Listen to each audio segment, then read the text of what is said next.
G'day everyone, Uncle Jojo here. I'm super duper excited today. I got my first inquiry from overseas. I've become intercontinental. It's from Benny Boy. Thank you very much for sending in your request.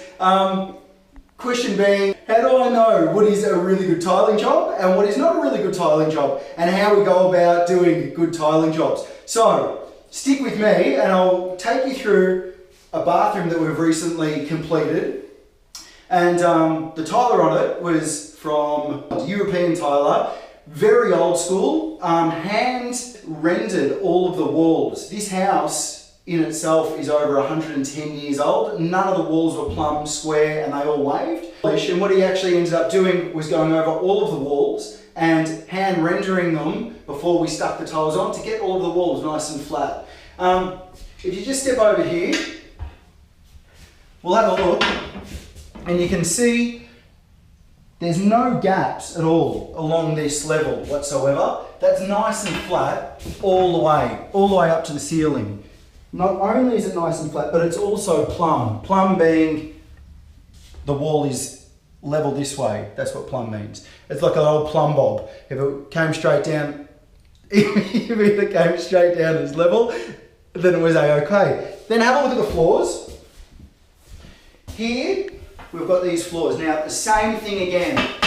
Old floor, we've ripped the whole thing up, redone all of the floors. But if you look at this, we've got the floors fairly flat, but it actually runs into this, which is our puddle flange in the middle of the floor. If anybody steps out of the bath, or somebody comes out of the shower, or something overflows, it will all run back into our puddle flange, into our, what's called a floor waste. Step over on this direction,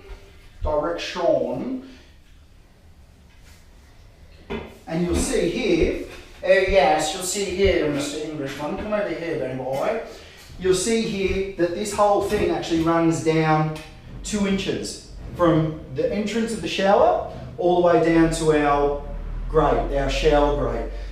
What that does is ensures that if anybody, when this door is closed itself, and we're having a shower, then no water can come from here.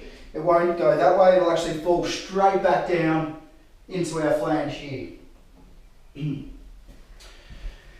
So how I know, to answer your question, I'm sorry I had to go through all of that hoo-ha, how I know that it's a good tiling job is that all levels are straight, none of the tiles are kicking, none of the edges of the tiles are kicking or anything else. The wall's consistent all the way through, all the lines are nice and straight, everything's nice and consistent, all of our lines all match up with each other.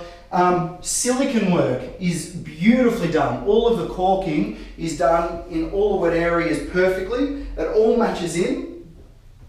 And even around our detail of our joinery, you can see that everything is being stopped up nicely. The finishing details are the parts that really set apart a bad tiling job from an awesome tiling job. At the doorway, you need to make sure that you separate your tiling from timber work. You don't want any timber work against anywhere that could be a wet area. What'll happen is this will swell and pop, and then it'll create lots of problems later on. So always separate, and that's why we've got the aluminium strip there. Always separate your timber work from your tiling work. Wet areas should always be tiled. Laundries, bathrooms, even a toilet is much better than having a timber floor. Hope that's answered your question, Benny Boy. Thank you very much for your inquiry all the way over from the mother country. Yes, darling, sweetie, darling. And I hope that I can catch you all soon. Until then, unreal banana peel. See you in the soup.